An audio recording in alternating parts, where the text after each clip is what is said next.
Hai sahabat IAIS semua, kembali saya di sini hadir untuk menjelaskan lagi mengenai penentuan pendapatan nasional keseimbangan. Kebetulan kok untuk masalah ini ya, untuk materi mengenai penentuan pendapatan nasional ini cukup banyak request untuk mengulangi kembali. Jadi kali ini saya akan mulai dengan yang paling sederhana gitu. Jadi teman-teman masih ingat bahwa di dalam perekonomian makro itu pelaku ekonominya ada 4 yang biasa kita sebut sebagai sektor. Yang pertama adalah sektor rumah tangga, household sektor. Kemudian yang kedua adalah sektor bisnis, bisnis sektor. Kemudian pelaku yang ketiga itu adalah sektor pemerintah dan yang keempat itu adalah sektor luar negeri. Nah, melalui sektor-sektor inilah akan terjadi aliran uang di dalam perekonomian, akan terjadi pengeluaran-pengeluaran di mana aliran uang melalui sektor rumah tangga itu kita sebut sebagai pengeluaran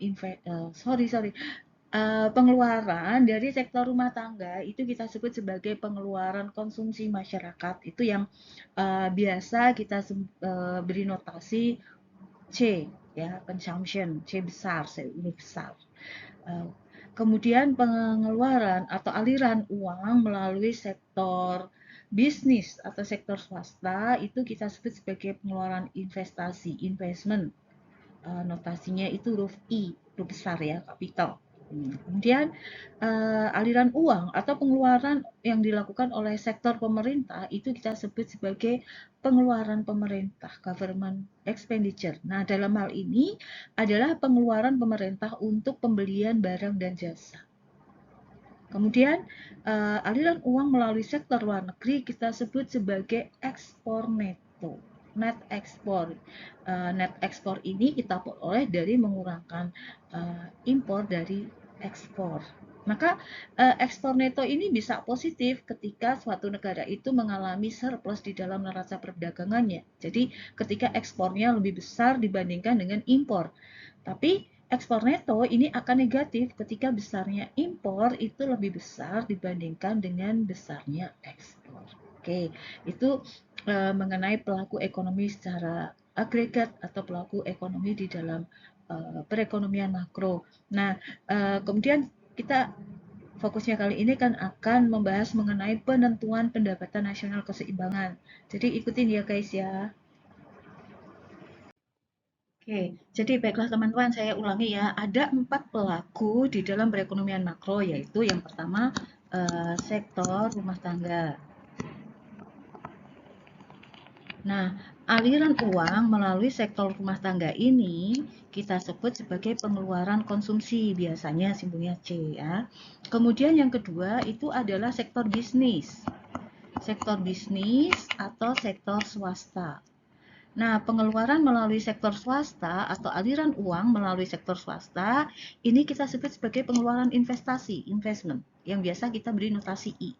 Kemudian pelaku yang ketiga itu adalah sektor pemerintah.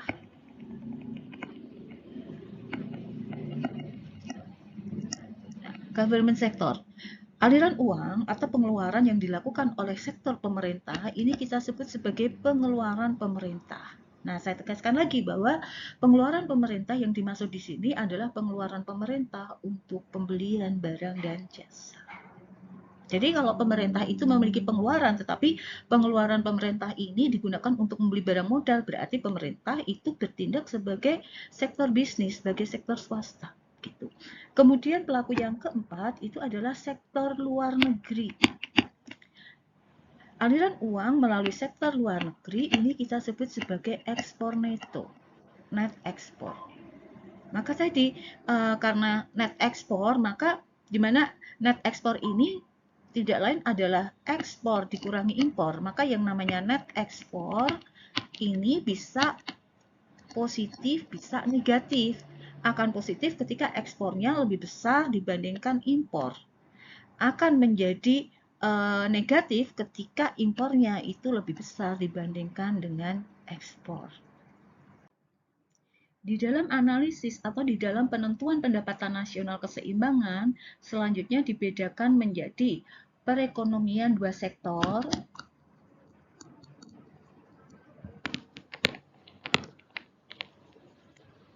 atau sering juga disebut sebagai perekonomian tertutup sederhana. Nah, ini adalah perekonomian yang hanya ada dua pelaku, yaitu sektor rumah tangga dan sektor bisnis. Dan teman-teman masih ingat bahwa aliran uang melalui sektor rumah tangga itu kita sebut sebagai pengeluaran konsumsi, C, dan pengeluaran melalui sektor bisnis atau aliran uang melalui sektor bisnis itu kita sebut sebagai investasi, investment atau I. Dengan demikian di dalam perekonomian dua sektor, pendapatan nasional itu sama dengan C plus I. Kemudian perekonomian tiga sektor. Nah, ini kita juga bisa menyebutnya sebagai perekonomian tertutup dengan pengeluaran pemerintah. Perekonomian tertutup dengan campur tangan pemerintah. Nah, nanti campur tangan pemerintah itu seperti apa? Macam-macam kan, bisa campur tangan pemerintah dalam bentuk pajak, dalam bentuk transfer, dan lain sebagainya, begitu ya. Nah, dengan demikian, maka di dalam perekonomian tiga sektor ini, pendapatan nasional itu sama dengan C, ini aliran uang melalui sektor rumah tangga, kemudian ditambah I, ini aliran uang atau pengeluaran melalui sektor bisnis, dan ditambah dengan D. Ini adalah aliran uang melalui sektor pemerintah atau pengeluaran pemerintah. Dan yang ketiga yaitu perekonomian tiga sektor. Perekonomian 4 sektor.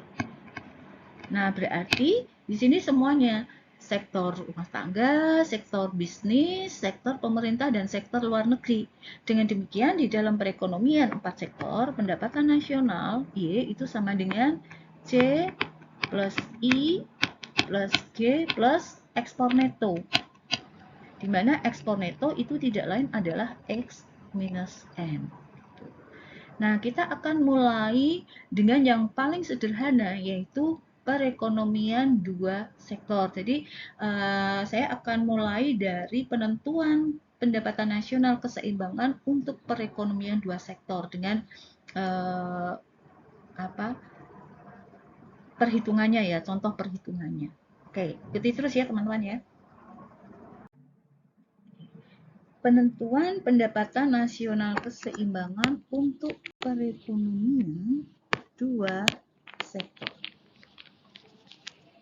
Ada dua pelaku tadi ya, ada sektor rumah tangga dan ada sektor bisnis. Dengan demikian maka pendapatan nasional di dalam perekonomian dua sektor itu adalah C plus I. Nah, selanjutnya mungkin pertanyaannya adalah besar kecilnya pengeluaran konsumsi itu dipengaruhi oleh apa? Nah, betul teman-teman bahwa C itu dipengaruhi oleh pendapatan. Jadi besar kecilnya pengeluaran konsumsi itu tergantung pada tinggi rendahnya pendapatan. Hubungannya positif ya, kalau pendapatannya semakin tinggi maka pengeluaran konsumsinya juga semakin besar, dan sebaliknya kalau pendapatannya semakin rendah, semakin kecil, maka pengeluaran konsumsinya juga semakin rendah, semakin kecil. Gitu. Namun demikian harus diingat bahwa ada tingkat konsumsi yang tidak dipengaruhi oleh pendapatan. Itu kita sebut sebagai autonomous consumption. Ya, autonomous consumption. Jadi ini adalah tingkat konsumsi yang tidak dipengaruhi oleh pendapatan. Jadi pengeluaran konsumsi total itu terdiri dari dua. Jadi dari dua komponen ya, yaitu autonomous consumption dan konsumsi yang dipengaruhi oleh pendapatan. Dengan demikian maka C, fungsi konsumsi itu bisa dirumuskan sama dengan C0, di mana C0 itu menunjukkan besarnya autonomous consumption ditambah dengan CY. Nah, ini CY ini adalah besarnya konsumsi yang dipengaruhi oleh pendapatan.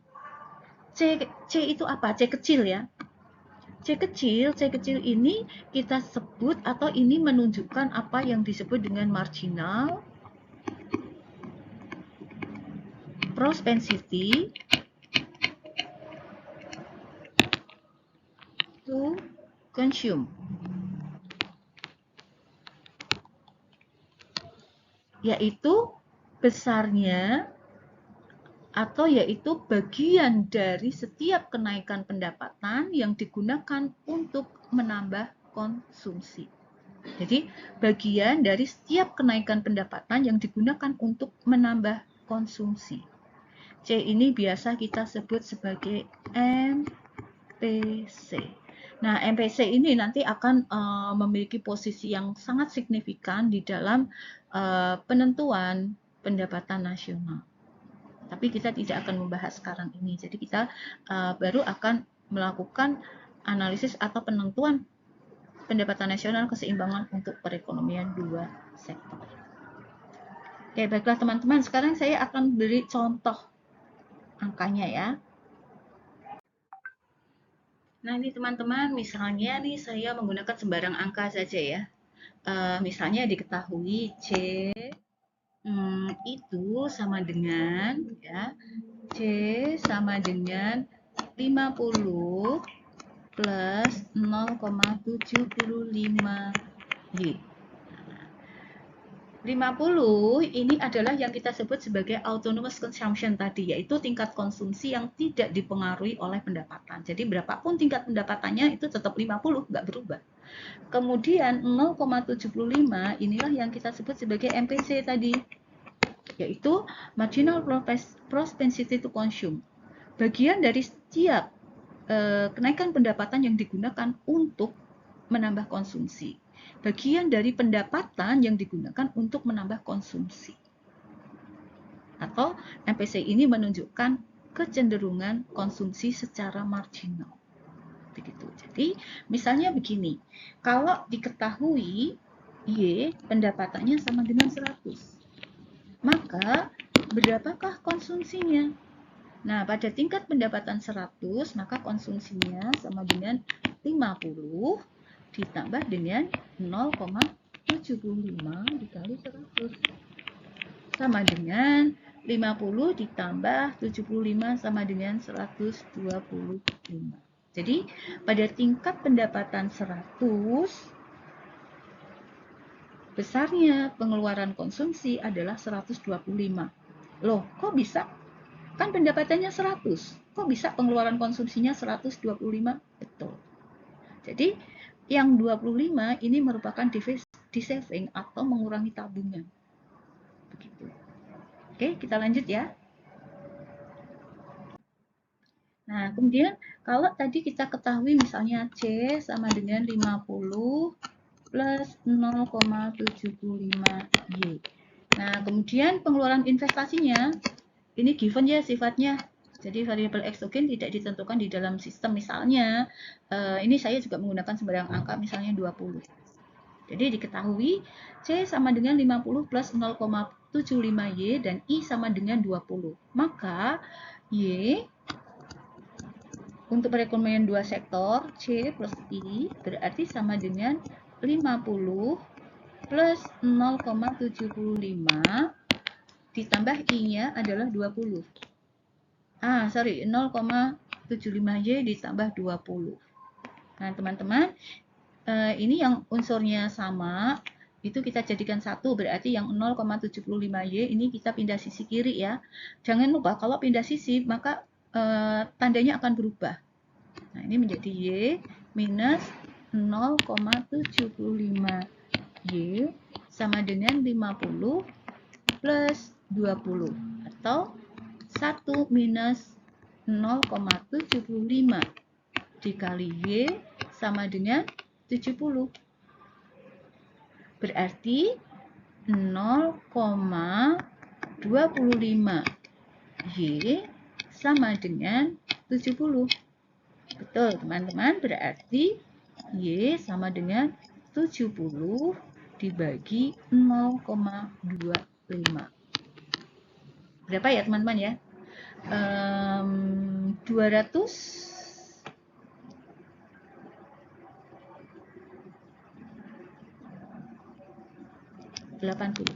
Betul ya, teman-teman ya? Jadi, besarnya pendapatan nasional keseimbangan jika C sama dengan 50 plus 0,75Y dan I sama dengan 20 adalah 280. Oke, teman-teman, saya akan menambahkan mengenai fungsi saving ya, fungsi saving atau tabungan. Jadi, begini teman-teman, tidak semua pendapatan itu digunakan atau dihabiskan untuk konsumsi, tetapi ada bagian dari pendapatan yang ditabung. Sehingga kita bisa menuliskan keseluruhan pendapatan itu sama dengan yang digunakan untuk konsumsi ditambah dengan sebagian yang ditabung, Y sama dengan C plus S. Tadi kita sudah tahu bahwa C itu sama dengan C0 plus C Y gitu. Nah, dengan demikian maka kita kembali bisa menuliskan di sini, berarti Y sama dengan C0 plus CY plus S. Nah, kita pindah sisi ya, berarti Y minus C0 minus CY sama dengan S. Atau berarti C0 minus C0 plus 1 minus C dikali Y sama dengan S. Nah, dengan demikian fungsi savingnya itu adalah, fungsi savingnya S ya, berarti S itu sama dengan minus C0 plus 1 minus C dikali Y. Nah, kalau dari contoh kita tadi, C sama dengan 50 plus 0,75 Y. Dengan demikian, S itu menjadi minus 50 plus 0,25 Y. Saya tuliskan di sini ya teman-teman ya. Berarti S itu sama dengan minus 50 plus 0,25 Y. Ini fungsi saving.